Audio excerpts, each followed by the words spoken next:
섬기며 기도하는 시간 되었으면 좋겠습니다. 기도합시다.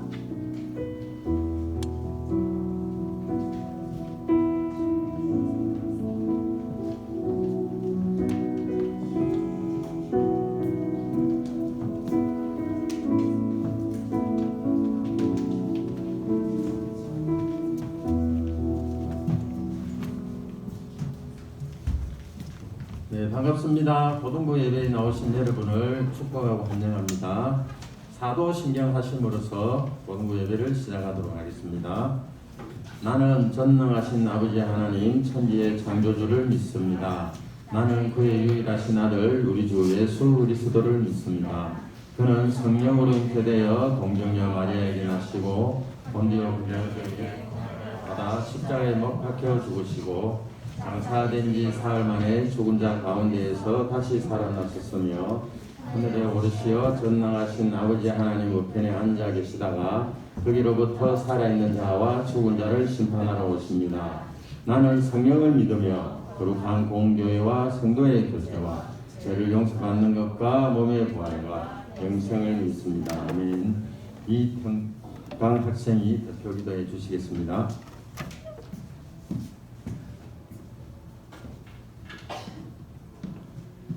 하나님 아버지, 하나님의 사랑을 통해 많은 사람들과 함께 모일 수 있음에 감사드립니다. 또한 하나님의 복음을 배우는 시간에 감사드립니다. 우리 모두가 행복과 사랑을 느낄 수 있도록 축복해 주시길 부탁드립니다. 함께하고 있는 고등부 모두가 코로나 기간 동안 어려움을 겪고 계신 분들을 위로해 주시고 하나님을 통해 보호받고 강해질 수 있도록 축복해 주시길 부탁드립니다. 선생님께서 청소년들을 올바르게 잘 이끄실 수 있도록 축복해 주세요. 우리가 지치지 않고 계속해서 훌륭히 공부할 수 있도록 축복해 주세요. 목사님의 은혜로운 말씀 잘 듣게 해주세요. 이 모든 것을 예수 그리스도의 이름으로 기도드리겠습니다. 아멘. 네, 대표기도 감사합니다. 성경 말씀 보겠습니다. 마태복음 5장 10절입니다. 신약 5페이지. 마태복음 5장 10절 신약 5페이지입니다. 한 절이니까 한 목소리로 같이 읽도록 하겠습니다. 네, 읽도록 하겠습니다. 의를 위하여 박해를 받는 자는 복이 있나니 천국이 그들의 것이니라. 네, 목사님 넣으셔서 설교하실 때 큰 은혜 받으시기 바랍니다.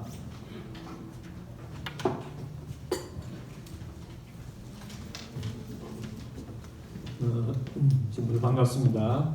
목사님 복장이 가벼워졌어요.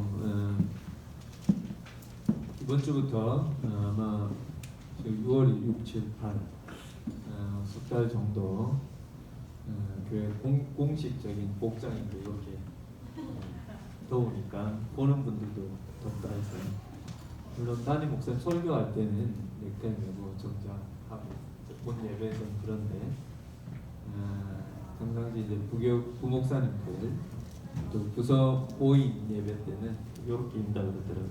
그래서 이제 여름이 이제 다가오고 있구나 기억해 주시고 또 볼 때 여름이 오면 또 뭐가 있죠? 수련회가 또 오고 있구나. 복장 볼 때마다 기억해 주시고 이번에 그 코로나 끝나고 가는 첫 번째 수련회니까 또 멀리 산청이에요. 산청은 목사님이 살고 있는 지금 진주에 살고 있는데 그 옆에 굉장히 경치가 좋고 자연 환경이 좋은 곳입니다. 그곳에 가서 여러분들이 몸도 마음도 힐링을 하면서 영적인 은혜와 도전을 받았으면 좋겠다 싶습니다. 하나만 더 미리 강조드리면 수련회를 앞두고 우리 서영영 담임 목사님께서 다음 주에 부서별 모임에 이렇게 돌아다니시면서 또 격려도 하시고 또 점검도 하시고 그러기로 하셨습니다. 고등부에도 다음 주 담임 목사님께서 잠깐 들리실 거예요. 10시 예배를 모든 교육부서들이 함께하고 있기 때문에 고등부 예배 내내 담임 목사님 함께 하실 수는 없고 잠깐 이렇게 왔다 가실 텐데 다음 주에 또 담임 목사님 우리 고등부 모임 가운데 여러분 한번 또 뵐 수 있는 기회가 될 것 같고 그래서 다음 주에 이제 그 비전 센터에서 하는 본 예배, 오전 예배 설교를 목사님 또 대신하게 돼서 제가 이렇게 설교하러 가면 대타로 오시는 분이 있죠. 임대수 목사님께서 또 와서 말씀 전해 주실 것입니다. 임대수 목사님 열정이 워낙 넘쳐가지고 고등부 예배가 이제 한 3번째 이렇게 오게 되는데 많이 익숙해지셨나 봐요. 마음이 편하시다 그러더라고요. 그래서 아무튼 또 임대수 목사님의 열정적인 또 말씀을 한번 기대해 주시면 좋겠습니다. 자, 여러분 팔복을 한번 볼까? 오늘 마지막이야. 오늘 마지막 팔복을 보고 다음 주부터는 목사님이 약속한 대로 구약 성경을 창세기부터 이렇게 쭉 훑어서 보는 성경 전체의 맥을 한번 훑어서 보는, 그래서 성경이 어떻게 예수님을 약속하고 있고 또 예수님이 오셔서 어떻게 그 약속들을 다 이루셨는지 그 긴 역사의 과정을 쭉 살펴볼 것입니다. 오늘은 팔복의 마지막 복인데 우리가 팔복의 마지막 복 오늘 9절 말씀을 지난주에도 했었죠, 그죠? 지난주는 앞부분이라면 오늘은 전체적으로 마무리하는 의미에서 뒷부분을 한번 살펴보겠습니다. 5장 10절에 보시면 같이 한번 또 읽어볼까요? 시작. 의를 위하여 박해를 받은 자는 복이 있나니 천국이 그들의 것입니다. 우리가 지난주에 목사님 말씀 전했지만 여기서 눈여겨볼 것이 의를 위해 박해를 받는 자가 아니라 받은 자라고 했습니다. 앞에서는 7가지 복들은 다 현재형으로 되어 있는데 이 마지막 복은 현재 완료형이라고 했어요. 이전부터 쭉 그려왔다는 것입니다. 그래서 그러면 심령이 가난한 자부터 그 다음에 애통하는 자, 온유한 자, 예주이고 목마른 자, 화평케 하는 자, 마음이 청결한 자, 이런 것들이 다 지금의 상태라면 마지막 팔복이 말하는 박해를 받아온 자라는 것은 그 7가지 복들이 그냥 주어진 게 아니라 그 복을 받는 과정에서 시련이 있고 그 다음에 핍박이 있고 그리고 손해가 있고 그런 과정들이 있었다라고 말씀드렸습니다. 그러니까 그게 굴하지 않고 우리가 예수님과 더불어서 우리가 믿고 살아갈 때에 그런 박해가 있을지라도 예수님을 끝까지 믿고 따를 때 앞서서 7가지에서 말한 이 복들이 그런 예수님을 믿고 따르는 그러므로 말미암아서 오는 손해와 핍박 과정에서도 우리가 믿음을 지킬 때 그런 복들이 주어진다 이렇게 말씀드렸습니다. 근데 마지막 복을 오늘 마무리를 하면서 그 끝에 뭐라고 되어 있냐면 천국이 그들의 것임이라 라고 그 복의 결과를 얘기를 하고 있어요. 지난주에도 한번 살짝 언급드렸듯이 이게 참 의아한 게 뭐냐면 첫 번째 복에서 이미 말을 했거든요. 첫 번째 복을 한번 볼까? 5장 3절에 보면은 빨간 글씨로 되어 있거든요. 그럼 원래 성경에 이렇게 보면 검정 글씨와 빨간 글씨가 있는데 원래 성경이 그런 건 아니에요. 원래 성경이 색깔별로 되어 있는 게 아니라 편의상 하나님의 말씀이나 예수님의 말씀을 이라고 직접적인 예수님의 말씀이라는 구절을 이렇게 편의상 표시했을 뿐이지 모두가 다 하나님 말씀입니다. 빨간 줄로 되어 있는 예수님이 말씀하신 부분을 보면 첫 번째 복에 심령이 가난한 자는 복이 있나니 그 다음에 뭡니까? 천국이 그들의 것임이라 그렇게 했어요. 그렇게 천국이 이제 그들의 것임이라 시작하면서 그 다음에 보면 애통하는 자는 위로를 받고 온유한 자는 땅의 기업을 받고 예주이고 목마른 자는 배부르고 긍휼히 여기는 자는 긍휼히 여김을 받고 마음이 청결한 자는 하나님을 보고 이런 복들이 이제 쭉 주어졌는데 그래서 너무나 좋은 복들로 우리 속에 이제 와닿는데 마지막에 보면 의를 위하여 박해를 받은 자는 복이 있나니 천국이 그들의 것이며 또 처음 얘기한 것과 똑같은 얘기를 되돌아간 것 같은 느낌이 드는 거죠. 헬라어로 보면은 글씨 하나 틀리지 않고 똑같아요. 우리나라 말로는 3절에 보면은 3절 끝에 보면은 천국이 그들의 것이미요 라고 이제 이어지는 말이고 9절에 10절에서는 천국이 그들의 것임이라 라고 끝에 한 글자가 다른 것 같지만 헬라어로는 똑같습니다. 영어 번역도 보시면 똑같아요. 글씨 하나 틀리지 않고 똑같습니다. 그러면 처음에 첫 번째 복에서 이미 말씀하신 복을 마지막에 또 똑같이 얘기하면 이건 무슨 의미가 있나 싶죠. 그런데 말씀을 자세히 연구하면은 여기서 말하는 천국은 조금은 의미의 차이가 있습니다. 그 의미의 차이가 있어요. 어떤 차이인지 목사님 얘기를 지금부터 한번 잘 들어보시길 바라요. 그러면 10절에 보면은 천국이 그들의 것임이라 라고 팔복을 마지막 복을 얘기를 하는데 거기서 끝나는 게 아니에요. 11절과 12절까지가 끝이 나는 거예요. 그럼 11절 12절 같이 한번 읽어볼까? 시작. 나로 말미암아 너희를 욕하고 박해하고 거짓으로 너희를 거슬러 모든 악한 말을 할 때 너희에게 복이 있나니 기뻐하고 즐거워하라. 하늘에서 너희의 상이 크니라. 너희 전에 있는 선지자들도 이같이 박해하라. 11절 그때 11절 맨 끝에 보면은 뭐라고 되어 있어요? 복이 있나니.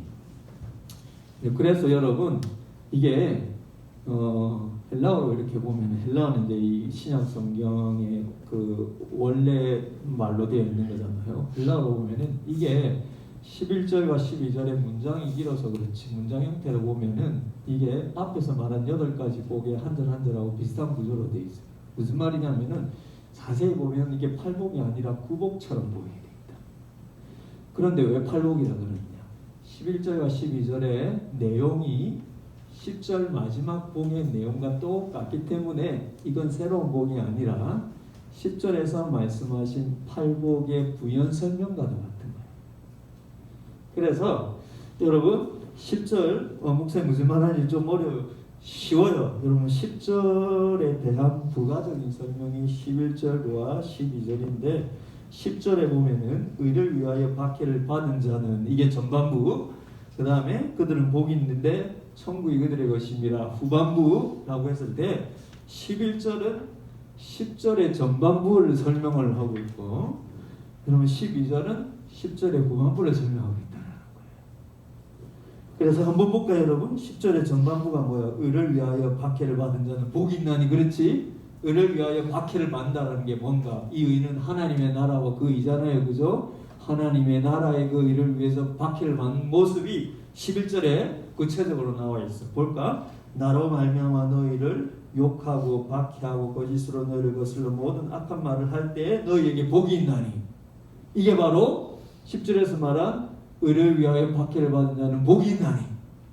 똑같죠 여러분? 의를 위하여 박해를 받은 자는 복이 있나니. 11절에서 나로 말미암아서 너희가 욕 듣고 핍박받고 어려움 당하고 이런 자는 복이 있나니. 똑같아. 그러니까 10절의 전반부에 대한 구체적인 설명이 11절이다. 그러면 10절의 후반부에 대한 구체적인 설명이 12절인 것이죠. 그죠? 천국이 그들의 것임이라 라고 하는 10절의 후반부의 구체적인 설명이 12절이에요. 뭘까? 기뻐하고 즐거워하라. 하늘에서 너희의 상이 큽니다. 너희 전에 있는 선지자들도 이같이 박해를 받았느니라.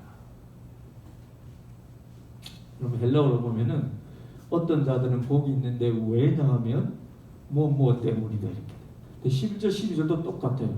어떠한 자는 복이 있나니 12절에 왜냐하면 이 말이 빠졌는데 헬라어로 왜냐하면 있어. 똑같아요.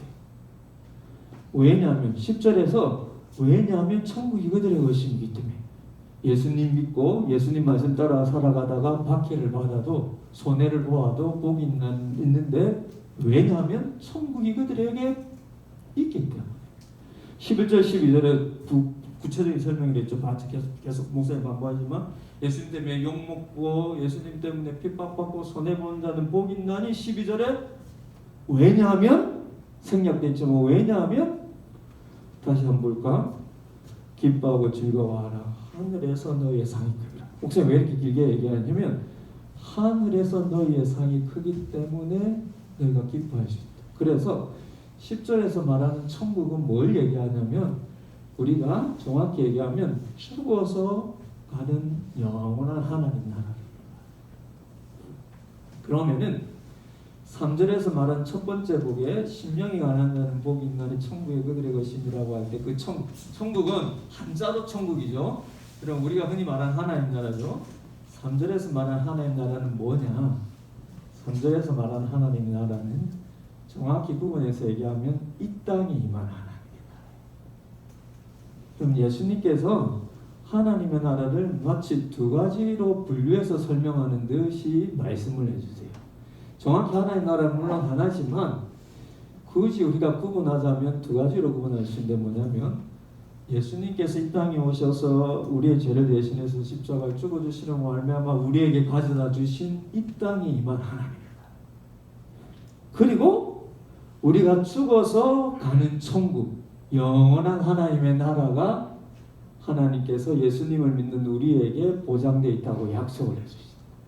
그래서 여러분, 성경학자들은 하나님의 나라가 물론 하나지만 여기 하나님의 나라가 두 가지라는 의미가 아니라 하나님의 나라를 우리의 이해를 위해서 구분하면은 우리가 이 땅에 살아있는 동안에 느끼고 누리는 하나님의 나라, 우리가 죽어서 하나님의 심판대 앞에 섰을 때에 예수님으로 말미암아서 들어가는 영원한 하나님의 나라입니다. 그럼 왜 이게 중요하냐면, 그럼 이 땅에 임한 하나님의 나라는 우리에게 우리가 예수님 믿고 주어졌지만 때로는 잘 못 느껴요. 왜냐하면 우리는 예수님을 안 믿는 친구들과 더불어 살아가고 그 속에서 우리도 모르게 우리의 욕심을 따라서 행하기도 하고, 그 욕심에 여러분, 내가 원하는 그 욕심 혹은 내가 원하는 그 소원이 이루어지지 않았을 때 우리에게 낙심되기도 하고 실망되기도 하고, 때로는 친구들 사이에 있어서 상처를 주고 받기도 하면서 여러분 내 마음이 다운되고 내 존재감이 여러분 낮아지기도 하고 이런 경험을 하기 때문에 우리가 하나님의 나라가 우리 가운데 임하였는지를 잘 느끼지를 못해요. 그러나 우리는 예수님을 우리가 믿는 순간, 예수님을 마음으로 영접한 순간 우리 안에는 하나님의 나라가 이미 임하였다라고 말씀하세요. 근데 왜 이런 얘기를 하냐면, 하나님의 나라의 특징이 뭐냐면, 하나님의 나라는 로마서의 바울이 뭐라고 얘기하냐면, 하나님의 나라는 성령 안에서 의와 희락과 화평이다. 우리 하나님의 나라 안에서 산다라는 것은, 하나님의 백성으로 산다라는 것은 기본적으로 어떤 상태냐면, 내 속에 하나님을 닮은 의로움이 있고, 그 의로움을 따라 살면서 느끼는 기쁨이 있고, 그 기쁨 가운데 느껴지는 평안이 있다. 근데 우리는 안 믿는 친구들과 더불어 살아가고 아까 얘기하였듯이 그 친구들 틈에서 관계 문제가 생기기도 하고, 혹은 내가 내 욕심을 따라 살아가면서 내 마음에 낙심이 되기도 근심이 되기도 이런 걸 경험하기 때문에 우리가 하나님 나라에 지금 살고 있는지를 잘 느끼지 못해요. 하나님이 나와 함께 계시는지를 잘 느끼지 못해요. 이 땅에 와서 여러분, 내가 예수님 믿고 교회를 왔지만 내가 하나님 나라의 백성으로 지금 살고 있는지 잘 못 느끼는 거예요. 왜냐하면 이 땅에 임한 하나님의 나라는 우리가 마음으로 느낀다 했잖아요. 우리 하나님은 마음으로 보고, 우리가 하나님을 마음으로 보기 때문에 마음으로 느낄 수 있고, 하나님의 나라는 마음으로 느낄 수 있다고 그랬잖아요. 그 하나님의 나라를 마음으로 느낀다는 건 뭐냐면, 하나님과 우리가 동행할 때 우리에게 자연스럽게 오는 의와 희락과 화평과 기쁨과 감사와 이런 요소들이라. 근데 이런 요소들이 없으니까 내가 하나님 나라에 살고 있는가?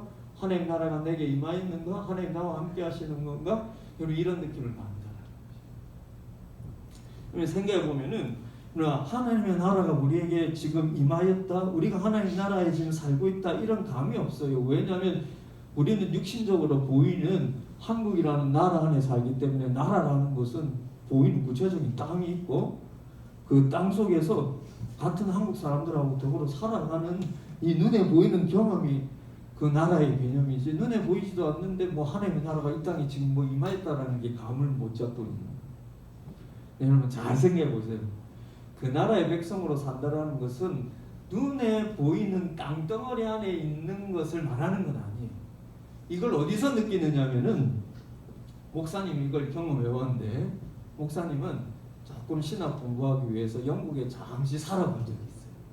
목사님 영국에서 한 4년 정도 살아봤는데, 그럼 영국에서 4년을 살면서 목사님 느낀 것은, 영국이라는 땅덩어리 안에서 영국이라는 영국 사람들과 더불어서 살아가지만 나는 영국이라는 나라의 백성이라는 느낌을 조금도 못 받았어요. 왜입니까? 내 몸에는 한국인의 피가 흐르고, 내 마음에는 한국인의 정서가 흐르고, 그리고 영국에 있지만 내가 주로 만나는 사람은 그곳에 있는 한국 사람. 땅은 분명히 영국 땅을 밟고 있고, TV를 봐도 영국 사람이 나와 있고, 들리는 말도 영어기는 하지만 나는 눈에 보이지 않지만 한국인의 정서를 가지고 한국인들과의 관계 속에서, 그 속에서 내 마음의 어떤 기쁨과 또는 어떤 위로를 받고 이렇게 살아가고, 그렇기 때문에 여러분 거기서 분명하게 느낀 것은 나라라는 게 눈에 보이는 이 땅이 나라가 아닌 거예요. 내 마음이 누구와의 관계 속에서 어떤 정서를 가지고 살아가느냐가 바로 나라예요. 나는 영국 땅에 있지만 한국 사람, 신분도 한국 사람이고, 여러분 여권이 국적이 한국 사람이어서 단순히 신분적으로 한국 사람이 아니라 내 마음이 느끼는 정서가 바로 한국 사람. 마찬가지예요. 하나님의 나라라는 것은 우리가 하나님과 동행하면서 내가 살아간다라고 하는 그 마음의 확신, 그 속에서 하나님이 내 삶에 동행하신다라고 하는 그 확신은 우리가 예배나 기도나 말씀을 보면서 느껴지는 것이죠. 그리고 우리가 교회 갔을 때 친구들 사이에서 느껴지는 이거. 그리고 여러분들이 간혹 어려운 일을 만나고 낙심된 일을 만났을 때 하나님께서 내게 주시는 그 위로를 경험할 때, 그때 우리가 마음으로 느끼는 거예요. 하나님의 나라 속에 내가 살아가고. 그래서 여러분 지금까지 말한 팔복은 우리가 비록 마음이 가난할지라도 내가 그때 하나님만이 내게 참된 위로가 되는구나라는 것을 느낄 때 천국이 우리 속에 임하였죠. 우리가 하나님 마음에서 애통할 때 하나님 주시는 위로를 받지요. 이런 것들이 다 이 땅에서 누리는 하나님의 나라예요. 천국이 그들의 것입니다. 위로를 받을 것입니다. 그리고 하나님 나라의 사명을 받을 것입니다. 너희 마음이 배부를 것입니다. 이런 것들이 그러면 다 이 땅에서 누리는 하나님의 나라의 복입니다.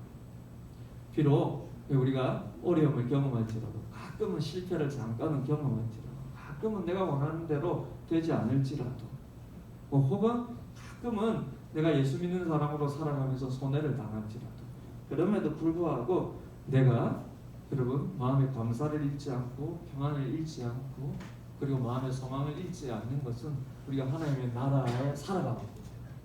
마음으로 하나님의 통치를 받고 마음으로 하나님께서 나와 동행하시는 그 동행하심을 느끼는 가운데 내가 하나님의 나라에 살아가고 있습니다. 그래서 여러분이 하나님의 백성이라는 것을, 여러분들이 예수님을 믿고 하나님의 백성이 되었다는 것을 여러분 의심할 필요가 없어요. 여러분들이 그 마음에 여러분들이 하나님 주시는 위로를 소망하고 여러분 어려움 속에서도 그 하나님이 주시는 위로를 조금이라도 맛보는 순간 여러분 하나님 나라에 있다는 증명입니다. 근데 여러분 오늘의 주제로 들어가서 마지막 팔복에 주님께서 마지막으로 말씀하신 의를 위하여 받기를 받으라는 복이 있나니, 다시 첫 번째 복의 얘기로 들어가서 천국이 그들의 것임이라고 할 때 그 천국은 여러분 이 땅에 임한, 내 마음에 임한, 우리 마음에 임한 하나님의 나라가 아니라 우리의 육신이 죽었을 때 들어가게 되는 영원한 하나님의 나라. 그럼 내가 마음에 힘듦이 있고 어려움이 있을 때 내가 믿는 예수님께 와서 예배하고 기도하고 말씀 보면서 위로를 받는 이 땅에 임한 하나님의 나라가 끝이 아닙니다. 그렇게 예수 믿고 그렇게 살아갈 때에 우리의 육신이 죽어서도 우리에게 보상된 영원한 하나님의 나라. 그 하나님의 나라에는 여러분 우리가 이 땅에서 간혹 어려움 가운데 근근하게 맛보는 그런 평안과 위로 정도가 아니라 완전히 기쁨과 위로와 은혜로만 가득 찬 하나님과 우리에게 약속됐다라는 거죠. 저는 여러분들이 이것을 믿고 소망하시기를 바랍니다. 그럼 제가 중고등부 친구들한테 천국에 대한 얘기하는 것이 가장 힘들어요. 갓 대학생 된 친구들한테 천국에 대한 얘기를 하는 것이 가장 힘들어요. 왜 힘들까요? 이 세대 친구들한테는 현실성이 없기 때문에. 내 몸은 아직 건강하고 나는 아직 육신적으로 더 살아가고 그리고 나는 아직 꿈이 있고 그 꿈을 향해서 열심히 여러분 공부를 하고 열심히 또 생활을 하기 때문에 여러분 내가 죽어서 가는 하나님의 나라에 대한 감이 없는 거예요. 더 정확히 얘기하면 내가 언젠가는 죽겠지만 죽는다라고 하는 것에 대한 의식과 생각이 없는 세대. 그래서 죽어서 가는 하나님의 나라에 대한 이야기가 가장 사실은 와닿지 않아요. 그러나 여러분 우리가 언젠가는 죽음이 오고 그 죽음을 향하여서 달려가는 시간이 그렇게 생각보다 길지는 않다라는 게 여러분 오늘 선생님들하고 한번 나눠보세요. 결코 길지 않아요. 목사님 이제 50대를 맞이했는데 너무 오래 살았다는 느낌 저분도 없어요. 정말 눈 감았다가 떴는데 지금 50이 된 것 같아요. 저는 여러분의 나이가 너무나 부럽지만 또 때로는 여러분 뒤집어 보면 부럽지 않은 게 여러분도 눈 감았다 뜨면 어느 날 목사님의 나이가 되겠어요. 그러니 여러분들이 미리 죽음을 생각할 수 있다면 여러분들이 목사님의 나이가 될 때까지의 시간을 얼마나 아낄 수 있을까라고 하는 생각입니다. 그럼 목사님하고 비슷한 나이에 이제 같은 목사님 동기들이 있는데 그런 얘기를 해요. 저보다 한 살 어려도 이제 50살이 돼서 한 51살인데 50살. 형님 어느새 50이 됐습니다. 너무나 빠른 것 같아요. 제가 그랬을 때 목사님 어떤 얘기를 했냐면 그래. 그런데 나는 눈 감았다 뜨면 어느 날 60이 될 걸 지금 미리 생각해. 여기 60이 되신 우리 이제 장로님도 있지만 죄송하지만 60이 금방 찾아올 것에 대해서 생각하면서 이 10년을 아끼고 살고 싶어요. 60이 됐을 때는 목사님은 70을 생각하고 싶어요. 어느 날 70이 올 건데 70의 입장에서 보면 아직 10년의 기간이 나에게 남았네. 길지는 않지만 여러분 내 미래를 생각하고 그리고 죽음의 때를 생각하면은 내 시간을 아낄 수 있어요. 그런데 목사님이 이런 얘기를 하는 것은 그렇게 아끼는 세월을 살아도 그렇게 시간을 소중히 여기더라도 언젠가는 내가 나이가 들고 죽음이 찾아오게 돼 있잖아요. 나이가 들기 전에 간혹 여러분 일어나서는 안 되겠지만 간혹 사고를 만나서 여러분 그런 또 어려움을 만나기도 합니다. 그렇기 때문에 여러분들이 죽음에 대해서 그렇게 여러분 이질적으로 안 두겠습니다. 여러분 죽어서 가는 하나님의 나라에 대해서 오늘 진지하게 한번 얘기하고자 하는데 목사님이 초등학교 때 어떤 일이 있었냐면 우리 때에 이런 미신이 있었어. 목사님이 고등학교 때 교회를 다녔는데 그러면 저 초등학교 때는 하나님 몰랐으니까 그죠? 친구들도 다 교회 안 다니는 친구들인데 이 친구들 사이에 어떤 미신이 있었냐면 여러분들도 여러분 또래에 어떤 미신이 있는지 모르겠어요. 목사님 때 목사님이 살던 동네에는 이런 미신이 있었어요. 무슨 목사님이 살던 때에는 여러분 녹색 차들이 많이 다녔어요. 녹색 차 뒤에 큰 요 기름 탱크 같은 그 탱크가 있는 근데 다 녹색이야. 무슨 차일까?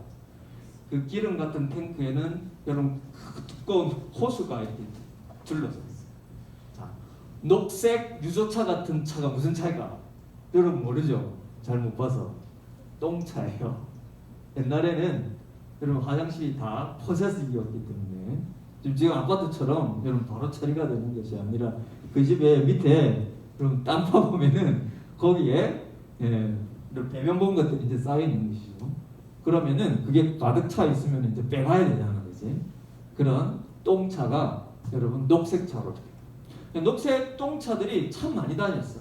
근데 우리 때 어떤 미신이 있었냐면은 저 똥차가 지나갈 때 똥차는 재수가 없으니까 똥차 보면 재수가 없기 때문에 지나가는 똥차를 볼 때 손을 펴고 있으면 부모님이 죽는다. 근데 그 미신을 딱 들었는데 너무 두려운 거예요. 하나님 몰랐습니다. 말도 안 되잖아, 그지? 말도 안 되는데 여러분 저는 죽음에 대해서 진지하게 생각하는 게 오늘 내가 친구들한테 그 얘기를 하는데 말도 안 되는 소리 하고 있는데 이러고 있는데 그러고 나서 다음날 똥차가 또 지나가는 거야. 저도 모르게 똥차가 지나가는데 아직 기억이 나요. 손을 꽉 쥐고 있는데 그렇게까지 안 봐도 되는 걸 오른쪽부터 왼쪽까지 지나가는 내내 보는 거야. 내내 보면서 보통은 그냥 지나가면 에이 재수 없네 하는데 그날은 그 소문 미신을 듣고 보이는 순간부터 지나가는 안 보이는 순간까지 의식적으로 쳐다보는데 나도 모르게 손을 꽉 쥐고 있는 거야. 그래 지나갔는데 온 얼굴에 땀이 뻘뻘 났던 게 왜 그랬을까? 우리 부모님 죽어서는 안 된다.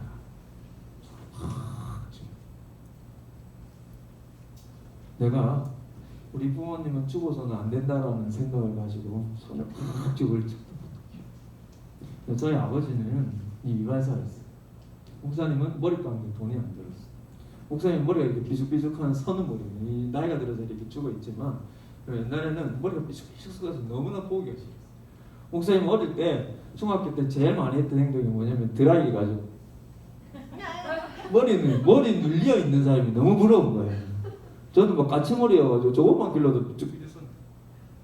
그런데 아버지가 이발사였기 때문에 2주일에 한 번씩 머리를 깎을 수 있었어요. 특혜지 그지. 근데 여러분 이발소에 가면 머리를 깎으면은 거울로 머리 깎는 분이 보이잖아요. 그래서 근데 아직도 기억이 나요. 손을 쿡 쥐고 아버지 죽으면 안 된다고 이렇게 쿡 보고 나서 그러면 그 다음부터 그럼 이발을 할 때마다 거울에 보이는 아버지를 보면서 어떤 생각이 드냐면 언젠가 저 거울에 아버지가 없는 날이 올 텐데. 목사님 아버지는 한 10년 전에 돌아가셨어요. 근데 어릴 때 목사님 마음속에 죽음에 대해서 진지하게 생각했던 것은 내가 사랑하는 엄마 아빠가 언젠가는 내 곁에 없을 수도 있다라는 생각을 하게 됐습니다. 그럼 비록 어린 나이지만 그러면 죽음이 감히 내게 현실적으로 다가오지 않았지만 부모님의 죽음을 생각했을 때에 어린 나이지만 현실적으로 다가왔어요. 저는 교회를 몰랐기 때문에 그리고 하나님을 몰랐기 때문에 못 들었기 때문에 그 죽음을 어떻게 이길 수 있는지에 대해서는 몰랐어요. 그러나 어린 나이지만 제 마음속에 분명한 한 가지는 죽는다고 끝은 아니라는 것에 대해서. 그럼 목사님 보세요. 우리의 육신이 죽는다고 끝이야. 우리의 육신이 죽는다고 우리라는 존재가 없어지는 게 아니야. 우리의 육신이 여러분 생명을 다하여서 수명을 다하여서 우리의 육신은 죽어도 우리라는 존재는 여전히 살아있습니다. 우리의 영혼은 여전히 살아있어요. 우리가 의식하고 생각하고 느끼는 것들은 우리의 존재 자체는 여전히 살아있어요. 우리의 육신이 죽어도 우리의 영혼은 영원히 살아요. 그러던 중요한 것은 그 영혼을 만드신 하나님 앞에 우리의 육신의 죽음과 더불어서 서게 되었을 때 우리가 그 하나님 앞에 다 심판을 받게 되있다. 우리가 우리의 죄를 대신해서 십자가 지신 예수님을 믿음으로써 우리가 받는 가장 큰 위로는 무엇일까요? 이 땅에 임한 하나님의 나라, 그 속에서 느끼는 위로, 그 속에서 느끼는 여러분 여러 가지 하나님 주시는 은혜도 참 감사하지만 우리의 죄를 대신해서 십자가에 지신 예수님을 믿음으로써 우리에게 주는 가장 큰 위로이자 가장 큰 은혜는 뭐냐면 우리의 육신이 죽었을 때 영원한 우리의 존재가 하나님과 더불어서 영원히 살 수 있다는 것입니다. 그게 바로 영원한 하나님의 나라라.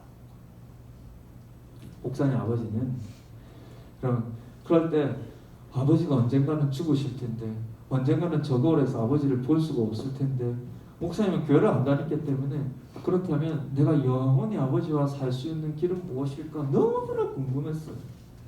고등학교 1학년 때부터 교회를 나오고 하나님을 알고 신앙생활을 하면서 바로 아버지도 언젠가 죽고 나도 언젠가 죽을 텐데 아버지가 영원히 살 수 있는 방법이 있구나. 바로 예수님은 목사님 아버지는 돌아가시 1년 전에 예수님을 영접하시거든요. 그래서 목사님 아버지가 이렇게 유골함 앞에 목사님이 성경 구절을 붙여 넣었어요. 예수님의 말씀. 나는 부활이요 생명이니 누구든지 나를 믿는 자는 죽지 않고 살아서 나를 믿는 자는 영원히 살리라. 여러분 우리가 다 죽음을 맞이하게 되어 있는데 하나님께서 우리에게 주신 그 은혜의 최종점은 바로 영원한 하나님의 나라가 우리에게 약속되어 있고 보장이 되어 있다는 것입니다. 여러분 우리가 이 땅에 임한 하나님의 나라의 위로와 은혜를 누리면서도 박해를 더불어 받는다는 거죠. 우리가 예수님을 믿으면서 여러분 예수님 말씀 따라 살면서 하나님 나라의 백성으로 살면서 손해보기도 하고 여러분 시련을 겪기도 하고 여러분 예수 안 믿는 사람은 우리만큼 양생의 가치를 안 받아요. 여러분 더 선한 사람도 물론 있을 수 있지만 여러분 예수 믿기 때문에 우리는 그래도 세상 친구들과 똑같이 그럼 부정한 일을 하고 그러면 그 죄된 일을 하고 할 때 더 마음의 양심에 가치가 많고 그래서 때로는 하나님 때문에 예수님의 말씀 때문에 우리는 더 죄의 길로 나가지 못하고 더 나가지 못하기 때문에 손해보기도 하고 때로는 그럼 더 죄의 길로 나가는 친구들한테 또 손가락질 당하기도 하고 그렇습니다. 그러나 예수 믿고 손해보고 핍박받고 고난을 받음에도 불구하고 우리가 그것을 이길 수 있는 가장 큰 힘은 어디서 오냐면은 이 땅에서 주시는 하나님의 은혜와 위로도 있지만 가장 큰 것은 영원한 하나님의 나라가 우리에게 약속되어 있다. 실제 우리는 신앙의 자유로운 시대를 살아가지만 이 성경 말씀을 적을 때만 하더라도 쓰여질 때만 하더라도 예수님을 믿으면 그러면 생명의 위협을 받고 심지어 죽음의 위기까지 가는 일들이 허다했어요. 예수 믿는다고 화형당하기도 하고 처형당하기도 하는 그런 시대였습니다. 그건 너무나 살벌한 시대예요. 지금도 북한과 같은 곳에서는 예수 믿는다고 들키면 여러분 그러면 처형당하기도 하지 않습니다. 그럼 똑같은 시대를 살아가더라도 지금도 여전히 박해를 받는 여러분 그런 지역의 신자들도 있습니다. 그러나 여러분 우리와 비교되지 아니한 이전 시대에 예수 믿는다고 죽음의 자리까지 가는 시대나 우리가 같은 시대이지만 북한과 같이 여전히 예수 믿는다고 죽음의 위기에 몰리는 그곳의 신자들이 여러분 그런 말할 수 없는 박해를 이길 수 있는 가장 큰 힘은 무엇이냐면은 이렇게 내가 예수님으로 인해서 생명을 잃을지라도 여기는 영원한 하나님의 나라가 보장이 되고 약속이 되더라는 이 약속이 여러분 하나님의 말씀을 버리지 않고 그 말씀을 따라 살면서 손해와 박해를 묵묵히 받을 수 있는 힘이 된다는 것입니다. 그러니 우리가 신앙이 자유로운 이런 시대를 살아가는 것을 감사하면서도 여전히 우리는 예수 믿는 것으로 인하여서 예수님 말씀 따라 사는 것으로 인해서 손해를 볼 때도 있고 여러분들이 어려움을 겪을 때도 있을 거예요. 그러나 그때 여러분 우리가 타협하지 않을 수 있는 가장 큰 은혜의 근거는 뭐냐면 영원한 하나님의 나라 약속되어 있다. 잊지 마시고 여러분들이 그 약속을 비록 여러분 죽음을 생각하기에는 아직까지 이런 나이라 할지라도 여러분 그 약속의 말씀을 꼭 기억하시고 그 약속의 말씀을 꼭 여러분들도 소망하면서 그렇게 예수님의 자녀로 살아가는 여러분 되시기를 주님의 이름으로 축원을 드립니다. 같이 한번 기도했으면 좋겠어요. 같이 한번 기도할 때 우리로 교회 나와서 예수님 말씀 듣고 예수님 믿게 하시고 하나님 자녀 되게 하시고 하나님 나라의 백성으로 하나님 주시는 위로와 더 은혜를 또 받게 하시는 감사합니다. 그러나 그것과 비교할 수 없어. 우리 모두가 언젠가 육신의 죽음을 다 맞이하게 될 텐데 그때 우리에게 영원한 하나님의 나라가 약속되어 있다는 이것이 내가 아직 어려서 아직 그렇게 크게 감은 안 올지라도 그러나 나에게도 이 약속이 주어졌고 나에게도 이 소망이 주어졌다는 걸 잊지 않아요. 내가 예수님으로 인하여서 오는 어려움과 손해와 박해도 내게 주어진 이 땅에 임한 하나님의 나라뿐만 아니라 영원한 하나님의 나라에 대한 그 약속을 우리가 기억하면서 모든 손해와 어려움과 박해를 이길 수 있는 참된 신앙이 되게 주옵소서. 그렇게 위한 그 말씀 생각하면서 기도했으면 좋겠습니다. 기도하겠습니다. 그대로신 아버지 하나님 감사합니다. 사랑하는 친구들과 오늘 말씀을 또 나눠봤습니다. 주님 우리가 어린 나이지만 죽음에 대하여서 우리도 간혹 간접적으로 경험을 하고 주님 그럴 때 우리가 죽음을 하나님 멀리할 것이 아니라 오히려 묵상하게 하여 주시고 비록 어리지만 언젠가 우리도 다 죽음의 때가 올 것이 있음을 기억하게 하여 주시고 하나님 그때에 우리가 예수님을 믿는 그 믿음으로 인하여서 영원한 하나님의 나라가 우리에게 약속되어 있음을 기억하면서 하나님 그 소망을 이 땅에서 예수님 믿고 당하는 고난과 어려움, 손해와 시련들을 넉넉히 다 이겨나갈 수 있는 저희들이 되게 하여 주옵소서. 간혹 내가 원하는 대로 되지 않고 내가 하나님 노력한 대로 그 결과를 얻지 못한다 할지라도 주님 우리에게 약속되어 있는 영원한 하나님의 나라를 소망하고 이미 우리에게 주어진 하나님의 나라를 우리가 감사하면서 하나님 잠깐의 실패도 넉넉히 이길 수 있는 우리 사랑하는 친구들 되게 해 주옵소서.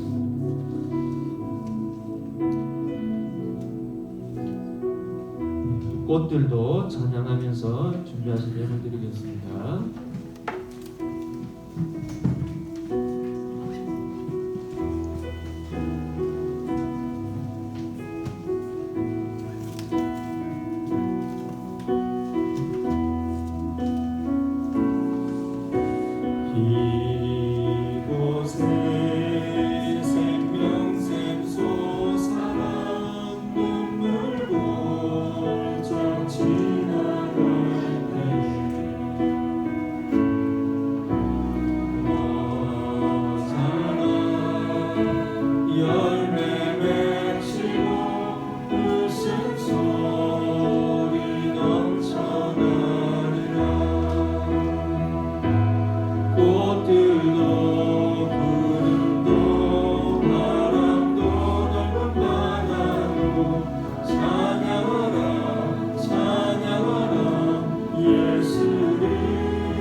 저는 이 찬양할 때마다 이 찬양 가사를 지은 분이 어떤 의미로 지은지 모르겠지만 마치 꼭 천국에 가서 천국에 간 하나님의 자녀가 이 땅에서 겪었던 시련들을 다 털어버리고 기뻐하면서 찬양하는 그 느낌이 들어요.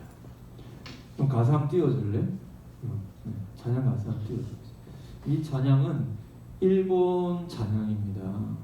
일본 찬양을 번역한 것인데 그 찬양을 지은 분이 어떤 배경에서 어떤 의미로 지은지는 모르겠지만 일본은 신앙의 박해가 너무나 많았던 것입니다. 우리나라보다 더 심했던 것입니다. 일본은 우리나라보다 앞서서 거의 200~300년 전에 기독교가 들어왔어요. 물론 그때는 그 천주교였죠. 종교개혁 그 전이나 그 바로 직후였기 때문에 저는 저희 목사님 누나가 일본에서 살고 있어요. 일본 분이랑 결혼해서 살고 있는데 제가 이렇게 몇 번 봤는데 저희 누나 시댁 일본 어르신들하고 이렇게 같이 지냈던 적이 많았었는데 제가 목사가 되어 있으니까 그분들이 갑자기 일본 역사책을 가지고 와가지고 그분은 교회 안 다니 평생 교회를 안 다니는 분인데 역사책을 가지고 와가지고 설명을 해주더라고요. 제가 목사니까 기독교에 대해 설명을 해주는데 뭐냐면 그분 말로는 우리나라에도 300~400년 전에 기독교가 들어와서 굉장히 부흥을 했대요. 굉장히 부흥을 했는데 그때 정권이 바뀌면서 엄청난 기독교에 대한 탄압이 있었는데 어느 정도의 탄압이었냐면 삼족을 멸할 정도의 탄압. 할아버지, 아버지, 자녀들을 다 씨를 말릴 정도의 탄압. 그래서 일본의 기독교가 그렇게 거의 외형적으로는 전멸을 당합니다. 일본이 이후에 말할 수 없는 만행을 저질렀지 않습니까? 2차 세계대전 때. 그럼 우리나라에도 얼마나 큰 만행을 지었습니까? 어떤 신학자들은 그렇게 얘기하더라고요. 물론 해석이긴 한데 일본이 저렇게 만행을 저지르고도 아직까지 세계적인 대국으로 경제적으로 저렇게 살 수 있는 것은 그때 300~400년 전에 그때 하나님의 자녀들이 그때 순교를 당하면서 흘린 피뿌림 때문이다. 그렇게 해석하는 분도 있었죠. 그래서 그러면 일본에는 가면은 십자가 보기가 힘들어요. 그런데 그 속에서 하나님을 믿는 자연들이 여전히 소수지만 남아있고 그들은 그 핍박의 역사들을 다 지나서 여전히 예수만이 우리의 하나님이심을 고백하면서 그렇게 신앙생활하는데 이 찬양이 그런 그 역사 속에서 지은 찬양이 아닐까라고서 개인적으로 생각합니다. 그래서 그럼 뭐잖아 그 앞에 그 가운 가서 꽃들도 뭐잖아 열매 맺히고 웃음소리 넘쳐나리라라고 하는 것이 어쩌면 이 땅에서 예수님을 믿는 그 핍박 속에서도 신앙을 지킬 때 영원한 하나님의 나라가 우리에게 약속되어 있을 그때의 시점으로 이 찬양을 한 게 아닌가.